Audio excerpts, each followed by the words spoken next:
Good morning. It's Glenn with War for the West back at you once again. I want to try to help people understand some of the words we throw around. Many people on the right don't study political philosophy, and this is not a criticism. I think a lot of the political philosophy out there is garbage. And I think if you study it in many like universities and stuff, you're going to get your head filled with crazy stuff and really end up in a bad place sometimes. So I'm not encouraging you to go like become a political philosopher. Look at that. Look at that thing in the back of my head there. Okay, what a mess. What a mess. All right, looks better now. So hi everyone. So look, what I want to do is jump into this a little bit.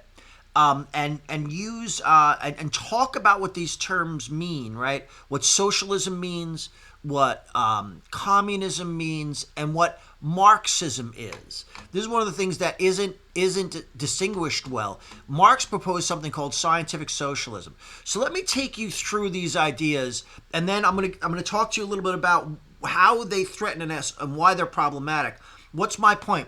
I think if you could be a little more precise in how you use language about this and understand these different ideas, leftists won't be able to play as many word games with you, and you'll make better comments and arguments. And I'm really trying to help my fellow conservatives do that in my own way. I'm not some pointy-headed academic. I'm just some guy who has read a lot, right? And very interested in these subjects.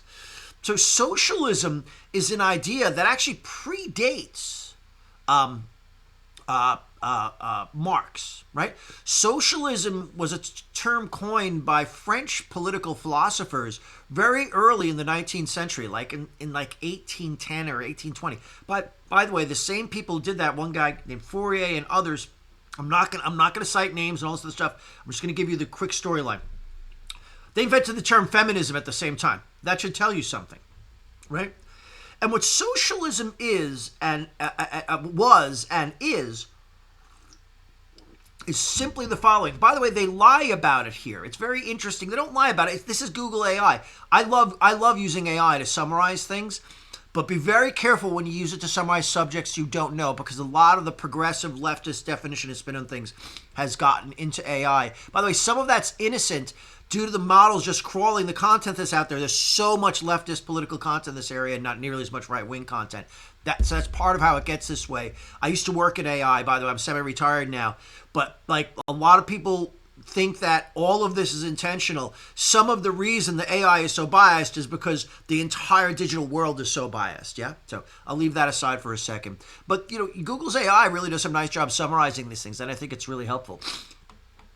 So what is socialism? So they state socialism, people can own property, but government owns the means of production.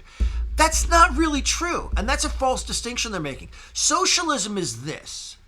It's a very simple idea, and it starts with the observation that the classical liberal order that essentially limits government and guarantees the rights of individuals is not sufficient to create a just society. Now, remember where these ideas are emerging from. They're emerging from Europe, which is think about this period of time, the early 19th century. The French Revolution has just occurred. The entire aristocracy across Europe has been roiled by revolution and political changes and people rising up as a result of sort of the Renaissance and the Enlightening and this great awakening that happened in populations in the West demanding justice from their governments. And I will tell you, in European societies, class was so strong, right? The aristocracy really did run things, and it was impenetrable. By the way, you have an elite here in the U.S. It used to be more penetrable. You used to see people float in and out of the elite and the top 1% in this country pretty regularly within their lifetimes. It's becoming much more fixed now as we become more socialist. I'll explain why that is. But what the socialists were doing was reacting to the horrific conditions that industrialization was bringing on. There wasn't globalization yet, but trade was starting to happen globally in the British Empire and elsewhere, and this was creating vast winners and losers. So, for example, in France, around the time of the Revolution, they both France, Spain, and the English were vastly involved in the slave trade, but also farming and exporting other goods from the Caribbean, right? So at one point, 25% of the wealth of the bourgeois in, the sort of like the moneyed class, not the aristocrats, but like the small businessmen and all the people who facilitate the economy, 25% of their wealth was wrapped up in the Caribbean slave trade or products that were traded out of that place. So this was a very obvious problem to people looking on, seeing how the aristocrats and the bourgeois were scooping all the goodies for themselves, and the average person was being left behind by all this wealth creation, and did not have mobility to try and become that. You see, you have to really let go of your biases about how the world is in the U.S. and just think about this period of time in Europe. Socialism emerges, and it says the following: Socialism is about empowering government to deliver the maximum benefit to the most people to create a good and just society. Right? The socialist. Think about the terms. Socialism means I'm concerned most of all with the social aspects of our society. Right? By the way, they created the term capitalism to try and make a comparison to it. Let me take a little side journey here. Any leftist or really sophisticated political philosopher listening to this is going to know there's like a level down much deeper in the metaphysics of Marxism and Feuerbach and Hegel and all these other people, and idealism versus Marxist materialism. We could talk about that. I'm not an expert in all, but I do understand these ideas. And but this is a total waste of time for the average person to understand. There's no value delivered to you by going down all those messy rabbit holes, which I've hopefully done the work for you. But socialism is not an innately bad idea if you're not thinking through the consequences of it. It sounds very good on paper that we're going to have government try to create more just societies, try and right the class injustice that existed in many European societies, break down the privileges of the aristocracy, break down the privileges of the bourgeois, create governing structures that are more representative and democratic, which is what we had just done in the U.S., right? So we were very aligned with this anti-class, anti-aristocracy, even anti-bourgeois ideas in France and other places. But what the socialists do is there's no limits on what government can do in pursuing that. Yeah. Whereas classical liberalism, what we built our country on, starts with the premise that government will run amok. People will abuse government power. So socialism doesn't keep the limit on government power. And the second thing socialism doesn't do is it doesn't value the individual the same way classical liberalism does. Excuse me. I'm sorry. I shouldn't do that in the middle of a video. Hopefully this will work. Socialism is trying to provide a way for the class that are intellectual to run things as well. Because remember, socialism also, if it permits government to act in much broader ways, it needs ideas and data and models and theories and analysis to do all this, right? It's a new way of thinking politically. So what happened in the 19th century in Europe and expanded into the United States as we grew was this massive explosion of political philosophizing. Massive explosion in people thinking about political theory. It's really kind of crazy. Socialism brings all this about. And what socialism says is that your individual rights are not more important than the collective good. The government can violate your individual rights for the collective good within some limits, blah, blah, blah, blah. But still, those limits go away when the case is strong enough, you see, for the collective good. And of course, what do the socialists become expert at is creating cases for the collective good all the time, right? Because that's where the incentives lie. Classical liberalism puts inviolable protections for individual rights and inviolable limits on government power. So that's the fundamental difference between socialism and our classical liberalism. I don't like calling what we have capitalism, because capitalism means what you're focused on is sort of this solely material, wealth-based world and money, and that your society is basically set up to empower capitalists to exploit everybody else.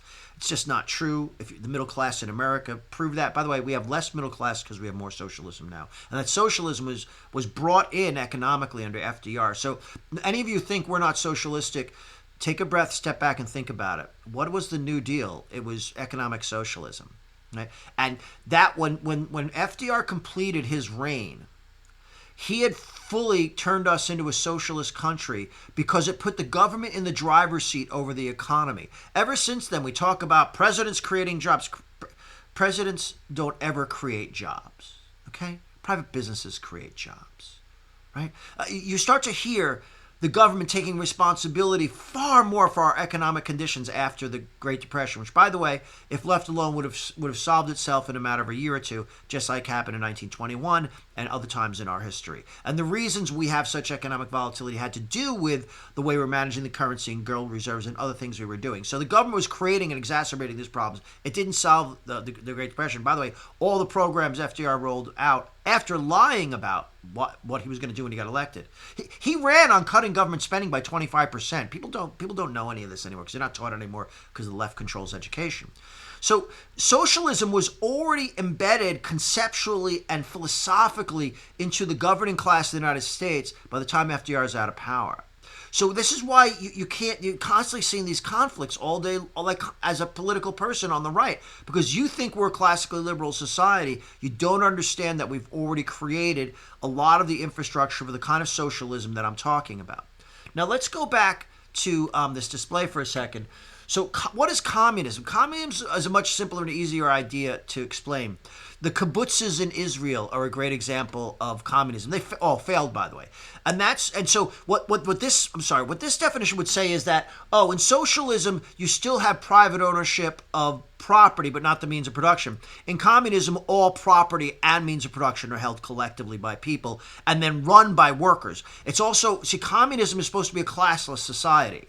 Right, and then part of the process of scientific socialism is the way by doing sort of deconstruction the right way, you will create a new classless society. Right, that's the promise of communism. Yet there's a third thing that was invented. By the way, Marx didn't create either of these ideas. You understand? Karl Marx didn't invent the idea of socialism, and he didn't invent the idea of communism. There were communes being tried all over the world. There was a commune in the United States in 1849 called New Harmony, somewhere out in the Midwest somewhere, and it utterly failed. The kibbutzes in Israel, because of course when Israel was founded, it was very socialist. It was founded by socialists, very, very hardcore Marxist revolutionaries in many cases who had fled Europe. They implemented many socialist and communist ideas, including kibbutzes, which was collective farming. The idea of turning Jews into farmers, by the way, was a massive program that the Zionists carried out because the Jews in Europe were basically merchants and not basically workers of the land. Specifically, in fact, they didn't want to work the land. So they kind of changed that culture, and the kibbutzes, the collectivization, making that part of their politics, and there's this really strong communism. Because by the way, you could have communism as the idea, but you can still think of the government as socialist, kind of in concept in that environment, because they try to implement communism when the government still exists. See, communism is supposed to exist once the government falls away, right? So, I'm sorry, I'm going on, I'm babbling, but there's a lot of sort of like wrinkles to this that are interesting to think about. I guess what I want to talk about with Marx last is what scientific socialism is. What does he mean? Scientific socialism makes the claim that it's using the scientific method to analyze capitalism and predict future developments. He's relying on something called the Hegel's dialectic, but he's created something called dialectical materialism, which is a materialistic reinterpretation of Hegel's dialectic. Hegel's dialectic was much more about metaphysics, which are basically the big ideas. And they also were what they call idealists. In other words, they believed that all that really mattered was the reality in your head. They weren't looking for their political philosophizing in the material world. Marx grounded the dialectic in materialism, in which hence he called it dialectical materialism, was one of the 7 core tenets of scientific socialism. In fact, I should have done that. Let me see if I can do that. 7 tenets of Marxism. 7 principles of Marxism. Let's go through what they are, okay? So historical materialism means that that he's analyzing history and sees the material world as decisive, and claims, because he's not stuck in metaphysics as Hegel was, which is where he gets a lot of these ideas from about the science of how the world works. He says, no, I'm going to ground this in the material world, and I have science to prove that. None of what he's done is science. Here's the 7 principles of his belief system, of his philosophy. One, so the historical materialism is a pretense at science. It's actually mysticism. It's actually a form of also like Gnostic belief, secret knowledge, all kinds of special things going on that nobody else understands. I mean, there's a lot of metaphysics, a lot of claptrap to it that you could go study and understand, but at the end of the day, there's not a shred of science behind it. And that's the pretense, you see. The pretense of the left is the pretense that they have reason and science behind them. And that's where we get freaked out, because we're like trying to be reasonable, and they don't look at reason and science the way we do, because they have a mythology behind their quote-unquote science, when it's Marxist, right? The second is the theory of class struggle. And by the way, he was right about this, that you will, in a society that doesn't deal with injustices in classes, you will have struggle. This was not... This just in, like I think any college student at in that time would be able to easily state that. So this is not some breakthrough. The theory of surplus value is that the way capitalism operates is it squeezes excess value out of the worker and out of the economy and gets excess gains for themselves. It talks about alienation. It's a very interesting concept, and this is actually an interesting idea. You see, this is where if you don't study Marxism, you're going to get in trouble, because if you don't really understand it, what you're going to find out is they have some interesting ideas of Marxism. Marxism isn't actually all bad. This idea of surplus value is a way of thinking about how capitalists steal money from them, right? Alienation is an interesting phenomena of industrialization, people moving from the farms into the cities in this period of time. Of course, he doesn't describe it that way because it doesn't work for his model, because that's really what was going on. Many traditional family and social structures were destroyed by the Industrial Revolution because it gave people an opportunity to not just live on subsistence farms. This is all portrayed to you romantically in history, but it shouldn't be portrayed in a sentimental way at all. Farming pre 1850 for 95% of people in the world was subsistence. They were living desperate lives, good years. They might have a bumper crop, make some money. Then comes the famine. Then comes the drought. Then comes the drought. Then comes the flood. Then comes the heat. Then comes the bugs. Whatever it was, and there was many things that could destroy crops. And life in the West, in human civilization generally, up until maybe 1870, 1880, was characterized by periodic famines that would wipe out vast numbers of people. So we hadn't even dealt with people not starving to death yet, right? When this all comes around. And so what happens is this massive move towards industrialization, which is providing much better working conditions. Believe it or not, they work on these horrible farms out in the middle of nowhere with very little, it was also very poor. Many of these farms were very poor, right? They were barely surviving. So their families, their kids rushed into the cities. And what this happened is Marx claimed that it was a product of industrialization or sort of capitalism, period. I think he's quite wrong. I think it was because of the change it brought about due to people chasing prosperity. And of course, what he doesn't acknowledge is that social order will reestablish itself when people move to new places. It's not quite a do-over because you still have existing relationships, but a new social order forms. So the alienation shouldn't persist, but you might feel alienated, isolated, and atomized and alone if you move from a farm into the city and you're working, 12 hours a day in a factory 6 days a week, and you don't really have any social infrastructure. That's what he's talking about. He claims that's a byproduct of capitalism. I say that's a steaming pile of horse shit. He talks about the dictatorship of the proletariat. In other words, the proletariat, the working people, must rise up and run things. There must be a revolution. And the idea of a communist is to move through these stages of history that he understands, a la Hegel and all these other German philosophers, by something called German historicism. And he believes that we're on this march through this inevitable progress to socialism and then to communism. And then we'll have the classless society I talked about before. Okay, I'm going to stop here. I'm trying to think if I've covered everything I want to cover. I hope this makes sense to you. I hope this was helpful. I think we on the right need to really strengthen our understanding of what the left is up to for two reasons. A, to really understand them so we can defeat them. But B, to get better at poking holes in their argument. Like the way to bash and really destroy Marxism is twofold. First is its claim that it's a revolutionary belief system that's designed to overthrow our society. right? And the second thing is it destroys individual rights and places no limits on government, right? These are the things to say about them. Say, hey, like, look, this is what always happened in even in socialist countries. The unfavored people get screwed. Look at the farmers in Europe right now because of this green energy fake scare, right? This faux threat narrative. They're destroying farming and the energy industry in Europe, right? That's what socialists get to do. And they will always do it based on better morality, based on preening, based on them positing a horrible problem they have solutions to. We're 100 years down the road of doing this in our country already, right? So that's how socialism works in reality, in the real world. The other thing is, I guess I'm sorry, I'm going to go on a little longer. The other thing that I want to let me wrap up on this idea. It didn't work. They were wrong. The revolutions they predicted didn't happen.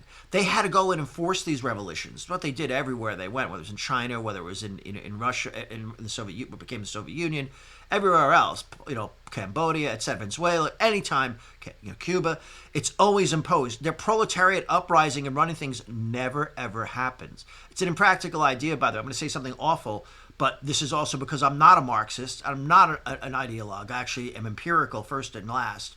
And I think principles should always be checked against empiricism. The truth is, the working class can't run society. This is the hard thing to swallow. You always need an elite to run society. What we need in this country is people with virtues who understand the value of classical liberalism and the importance of respecting the individual rights and limits on government. That's what we need, right? That's what we must get to as an end state. Yeah, and the only way we're going to do that is by defeating the Marxists and Marx's ideas entirely. And so we have to defeat them, their programs politically, but we've got to defeat their ideas in the academy and in our personal lives and our discussions with people. Okay, I will stop now. Hope that was helpful. Thanks. Glenn with War for the West.